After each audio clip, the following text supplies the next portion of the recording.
সঙ্গে শুধুমাত্র একটু সালাম বিনিময়ের জন্য এসেছি, অন্য কোনো কিছু নয়। অন্য যা কিছু মনে মনে প্রত্যাশা, সেটা তো আমি এই আসনে মনোনয়ন চাবো দলের কাছে। দল যদি আমাকে মনে করে যে আমি এখানে মনোনয়ন আমাকে দিবেন, তারপরে আপনাদেরকে সাথে নিয়ে আপনাদের পাশে থেকে একত্রে কাজ করবো, এটাই তো প্রত্যাশা।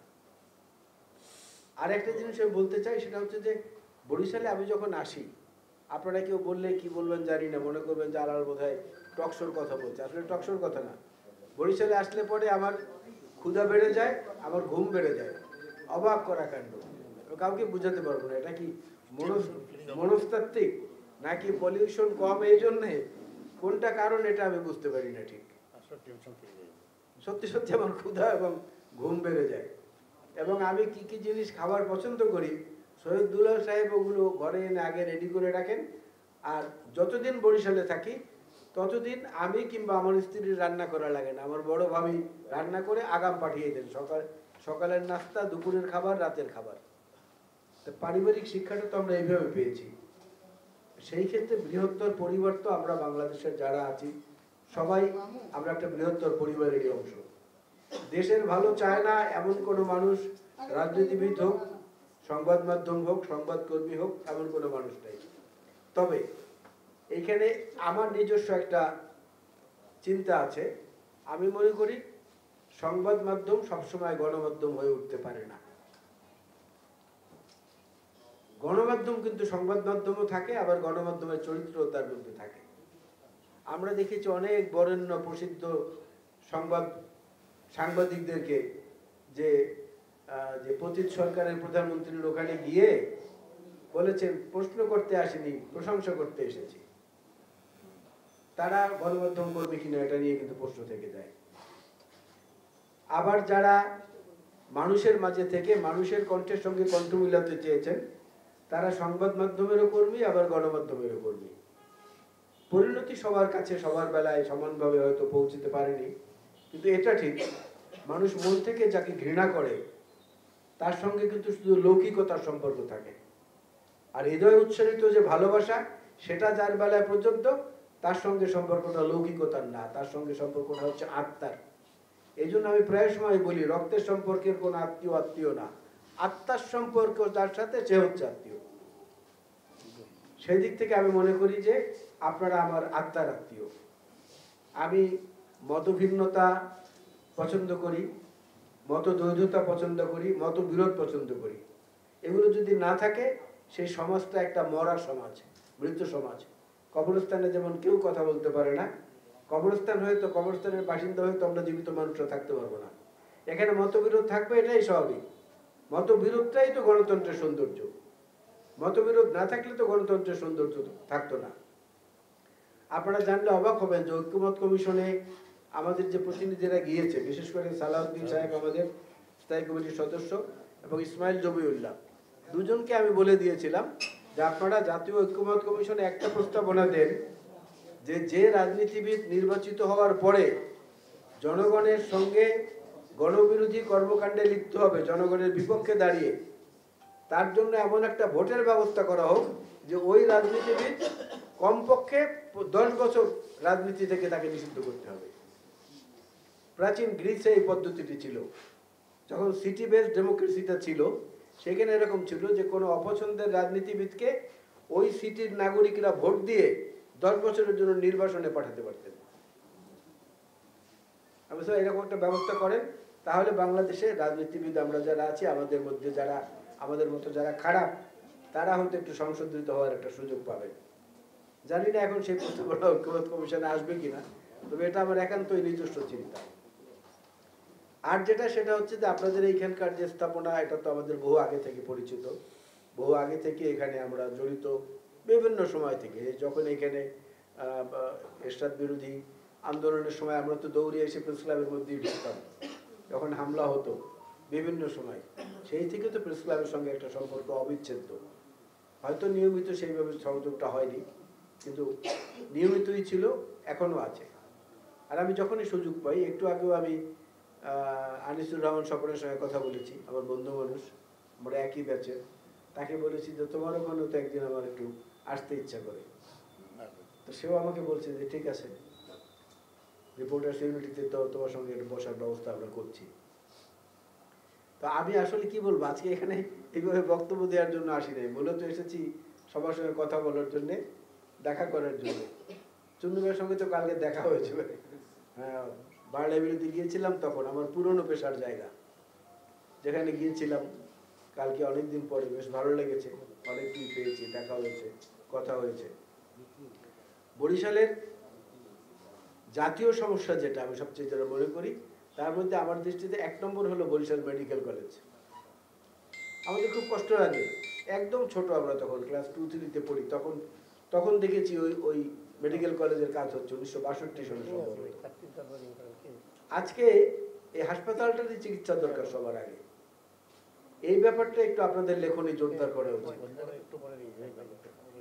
কিন্তু হঠাৎ হঠাৎ দেখা যায় যে এটা একটা মানে কি বলে উদ্বুদ্ধ ঢেউয়ের মতো ওঠে, কিছু পরে আবার মিলিয়ে যায়, এভাবে না, এটার মধ্যে যেন একটা সাস্টেনেবিলিটি থাকে। এটাকে ধরে রাখতে পারলে তাহলে এখানে চিকিৎসকদের পাঠানো বা অন্যান্য সরঞ্জাম যা আছে আর কি, লজিস্টিক্স, সেগুলোকে সচল করার একটা ব্যবস্থা করা যায়।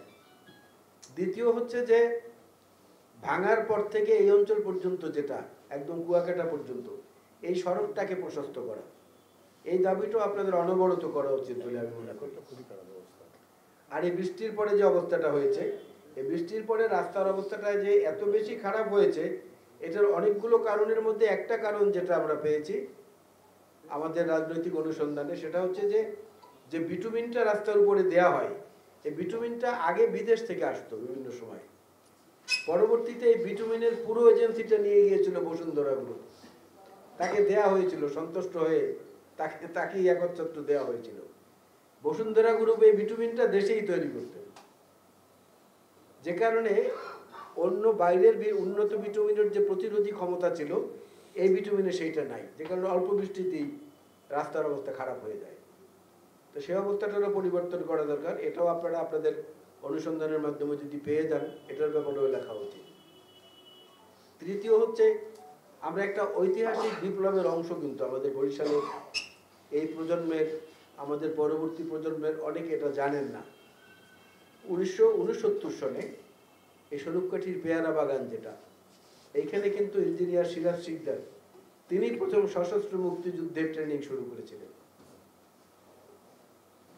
প্রথম। কিন্তু তিনি 70-এর নির্বাচনের আগে তার মাথায় প্রথম এটা এসেছিল, এবং ওই পেয়ারা বাগানের মধ্যেই কিন্তু সশস্ত্র মুক্তিযুদ্ধের প্রথম অস্ত্র প্রশিক্ষণ কর্মসূচি তিনি চালু করেছিলেন। যাই হোক, তার পরবর্তী ইতিহাস আপনারা জানেন, তার পরিণতি সম্পর্কেও জানেন।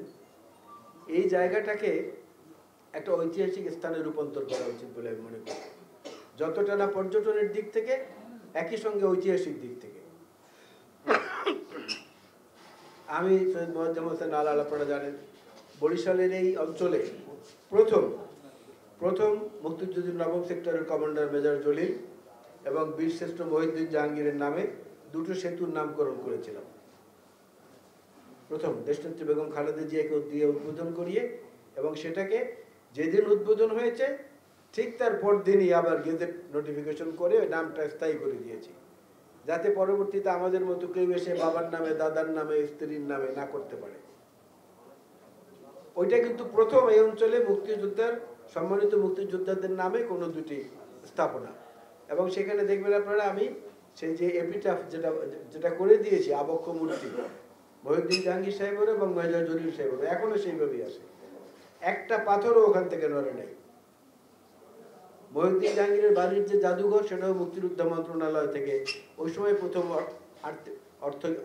আর্থিক বরাদ্দ এনে ওই কাজটা শুরু করেছিলাম। এখন অবশ্য সেই কাজটা একটু ভাটা পড়েছে, আবার নতুন করে শুরু করতে হবে, এবং ওখানে নদী ভাঙনও হয়েছে, আমরা জানি নদী ভাঙন হচ্ছে, এ ব্যাপারেও পানি সম্পদ মন্ত্রণালয়ে আমি কথা বলেছি। আর এই জিনিসগুলো বরিশালের যে ক্যান্টনমেন্ট আছে, এই ক্যান্টনমেন্টগুলো আমি বলেছি যে 7 জন বীরশ্রেষ্ঠর মধ্যে যেহেতু 2 জন বীরশ্রেষ্ঠই বরিশালের, একজন এখানের আর একজন ভোলার, আপনারা জানেন, 7 জনের মধ্যে 2 জন কিন্তু বরিশাল বিভাগে। এটা আমাদের জন্য জাতীয় জীবনের একটা গৌরবের ব্যাপার। আরো বহু কীর্তিমান পুরুষ এই মাটিতে জন্ম নিয়েছেন, তাদের স্মৃতিগুলোকে যাতে অমলিন থাকে সেই ব্যাপারটা আমাদের সবার ঐক্যবদ্ধ প্রচেষ্টা থাকা উচিত। এখানে ধর্ম, বর্ণ কিংবা অন্য কোনো মতভেদকে আমার মতে গুরুত্ব দেওয়া উচিত না। আর অন্য অন্য যে সমস্যাগুলো আছে সে সমস্যাগুলোর ব্যাপারেও আমরা সবাই কম বেশি জানি। এই যে বরিশাল থেকে নৌপথে যে সমস্ত যাত্রীরা যায়, আপনি দেখেন এয়ার ট্রাভেল যারা করে, বিমান যাত্রী, তাদের বিমান টার্মিনালে কোনো টাকা দিতে হয় না। সড়ক পথে যারা যাত্রা করেন, বাস টার্মিনালকে আপনার ঢোকার জন্য কোনো টাকা দিতে হয় না। কিন্তু আমরা যারা বরিশাল থেকে ঢাকা যাই নৌপথে, ঢাকা থেকে বরিশালে আসি, তাদেরকে টার্মিনালে টাকা দিতে হয়। তাইলে বৈষম্য বিরোধী আন্দোলন করলে লাভটা হলো কি? এই বৈষম্যটা দূর করার ব্যাপারে কিন্তু আপনাদের লেখালেখি করা উচিত। তো কেন আমরা দেব? আমাদের কি, আমরা তো মানে প্রকৃতির দয়ায় বা প্রকৃতির বিরাট ভাজন হয়ে নদী তীরে আমাদের জন্মস্থান, সেজন্য আমাদেরকে নদীপথে যেতে হলে টাকা দিতে হবে, আবার ফেরার সময়ও টাকা দিতে হবে। কেন বাস টার্মিনালে তো কেউ দেয় না, বিমানের টার্মিনালে তো কেউ দেয় না। এই জিনিসগুলো কিন্তু আলোচনা হয় না আমাদের। হ্যাঁ, রেলওয়ে তো হয় না, এক্স্যাক্টলি নাসিম সাহেব বলেছেন, রেলওয়ে তো হয় না, কোথাও হয় না, শুধুমাত্র আমাদের বেলায়। মনে হয় যেন আমরা বোধহয় এখানে একটা আবার কি বলে, ওই যে লোয়ার কাস্ট, এখানে লোয়ার কাস্ট হিসেবে দক্ষিণে থাকে। তো এইটার ব্যাপারে আমার মনে হয় আপনাদের সবার একটু সম্মিলিত প্রচেষ্টা করা উচিত। আর ছোটবেলা থেকে তো বইয়ে পড়েছি না যে অসির চেয়ে মসি শক্তিশালী, সে মসিকে আরো একটু ধারালো করতে হবে। আর আমি আপনাদের কাছে দোয়া চাই, একটা জিনিসই আমি নিজেও বিশ্বাস করি আন্তরিকভাবে, এবং আমার সন্তানরা যারা আছেন, অন্যান্য যারা আছেন, তাদেরকেও বলি যে সিম্পল লিভিং, হাই থিঙ্কিং, এটাই হচ্ছে, আপনি ইসলামিক ব্যাখ্যায় যান, অন্য ধর্মীয় কোনো ব্যাখ্যায় যান, এটা হচ্ছে সবচেয়ে একটা মানুষের জীবনের গুরুত্বপূর্ণ প্রতিপাদ্য, যে তুমি চিন্তার দিক থেকে খুব ধারালো থাকো, উন্নত থাকো, কিন্তু জীবনযাপনটা সিম্পল ভাবে করো। ভাব দেখানো কিংবা আমি বিরাট কিছু বা আমি কি হনুরে, এই জিনিসটা ভালো না, কোনো দিক থেকে ভালো না। জীবনে কোনোদিন এটা আমার কাছ থেকে কেউ পেয়েছেন আমার মনে হয় না। ভবিষ্যতে এই বয়সে এসে আর এটা থাকার কোনো প্রশ্নই ওঠে না। আর কারা জীবনের অভিজ্ঞতার মধ্য দিয়ে যতটুকু আরো অর্জন করেছি, মানুষ যত নমনীয় হয়, যত বিনয়ী হয়, মানুষের ভালোবাসা তার প্রতি তত বেশি আকৃষ্ট হয় এবং আল্লাহর রহমতও তার উপরে বেশি বেশি বর্ষিত হয়। আমি আসলে কোনো ক্লাস করতে কিন্তু বসিনি, সরি সিনিয়র যারা আছেন আপনাদেরকে বলছি, আমি আমার মনের কথাগুলো বলে একটু নিজেকে হালকা করলাম আর কি। রাজনৈতিক পরিসরে থাকলে তো সারাক্ষণ কারো না কোনো সমস্যা, কারো সাহায্য সহযোগিতা, কারো কোনো কোর্টের তদবির, কারো কোনো অন্য বিষয়, এইভাবে খোলামেলা পরিবেশে তো কথাবার্তা সাধারণত হয় না। এই জন্য কিছু কথা বললাম, কোনো ভুল ত্রুটি থাকলে আমি আপনাদের কাছে ক্ষমা প্রার্থী। আমি দোয়া চাই, আশীর্বাদ চাই, আপনাদের পাশে থাকতে চাই। আল্লাহ রাব্বুল আলামিন যেন আমাকে কবুল করেন। আসসালামু আলাইকুম। বাংলাদেশ জিন্দাবাদ।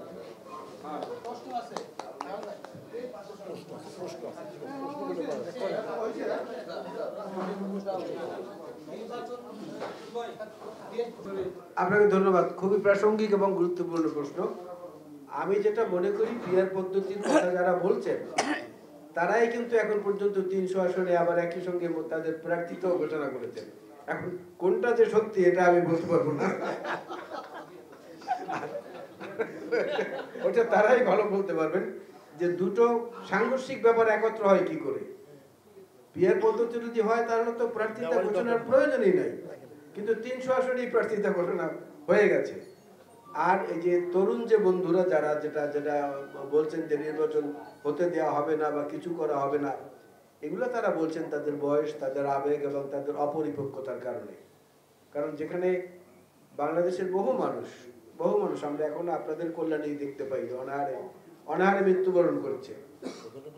শুধু ভাত, শুধু এক মুঠো ভাত একটু পেঁয়াজ দিয়ে কিংবা একটু পানি দিয়ে কষলে খাবেন, তাও জোটে না। সেই সময় যদি এই সরকারের উপদেষ্টা পরিষদের লোকরা হাঁসের মাংস খুঁজতে রাত বিরেতে এদিক ওদিক যায়, তো তাদের কথাবার্তার কতটা গুরুত্ব দেওয়া উচিত সেটা বোধহয় আমাদের নিজেদের বিবেকের কাছেই প্রশ্ন দেওয়া উচিত।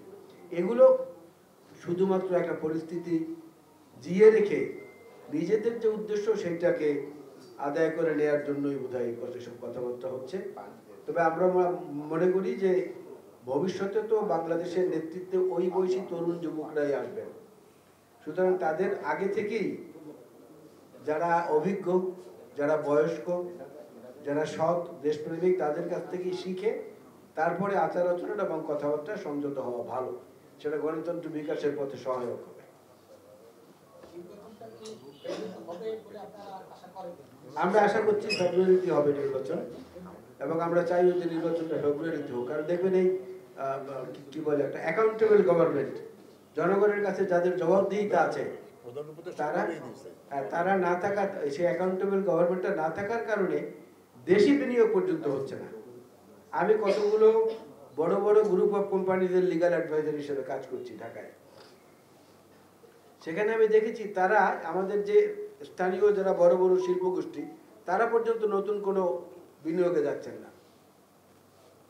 আর বিদেশিরা তো আসেনি না। ইনভেস্টমেন্ট ফোরামের যেটা বৈঠক করা হলো আমরা দেখেছি, সেখানটায় দেখে ওইভাবে কিন্তু সাড়া পাওয়া যায়নি। কেউই বিনিয়োগ করতে চাচ্ছেন না। কারণ এই ধরনের অন্তর্বর্তী সরকারের বিষয়টা তো সাধারণ মানুষের কাছে জবাবদিহিতার ঊর্ধ্বে। আর অ্যাকাউন্টেবল গভর্নমেন্ট হলো নির্বাচিত জনপ্রতিনিধি। একজন সংসদ সদস্য, তার কাছে সাধারণ ভোটারের এই অধিকারটা থাকে যে দিন রাত যে কোনো সময় আমি গিয়ে তার দরজার সামনে দাঁড়িয়ে টোকা দিতে পারবো, কথা বলতে পারবো, জিজ্ঞেস করতে পারবো আমার এই কাজটা কেন হলো না, বা এই ওয়াদাটা আপনি করেছিলেন কেন হলো না। এই সরকারের বেলায় তো সেটা প্রযোজ্য না। এই জন্য নির্বাচনটা সঠিক সময় হওয়া দরকার। অ্যাকাউন্টেবিলিটিতে আসলে পরেই অর্থনীতিটা সমৃদ্ধ হবে। এখন শুধু ফরেন রেমিটেন্স ছাড়া অর্থনীতির কিন্তু আর কিছু নাই। আর আপনারা দেখেছেন ব্যাংক খাতগুলো যেভাবে প্রায় ধ্বংস হয়ে গেছে, এই ব্যাংক খাতকে আবার নতুন করে পুনর্বাসিত করার জন্য দায়বদ্ধ সরকারের প্রয়োজনীয়তা রয়েছে বলে আমি মনে করি।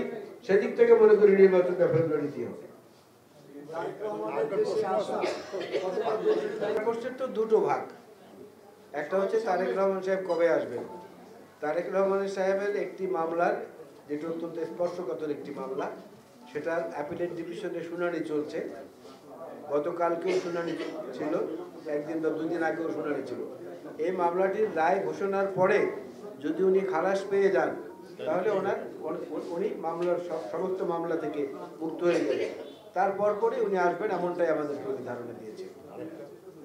আর একটা হলো আপনি যেটা বলেছেন, বিএনপি কিন্তু একটা মাল্টি ক্লাস অর্গানাইজেশন, নানাবিধ শ্রেণী পেশার নানা চরিত্রের মানুষের সমাহার। অন্য আরো কিছু রাজনৈতিক দলের মতো, যেমন বাংলাদেশ জামাত ইসলামী কিংবা কমিউনিস্ট পার্টির মতো ক্যাডার বেস না এটা। এখানে বহুবিধ চরিত্রের মানুষ জমা হয়েছে। আর এর পাশাপাশি যেটা যুক্ত হয়েছে, আমরা একটু যারা বয়স্ক আপনাদের চেয়ে, আমরা দেখেছি রক্তাক্ত মুক্তিযুদ্ধের পাকিস্তানি বাহিনীর আত্মসমর্পণের পরে 16ই ডিসেম্বর কিছু মুক্তিযোদ্ধা তৈরি হয়েছে বাংলাদেশ স্বাধীন হওয়ার পরে।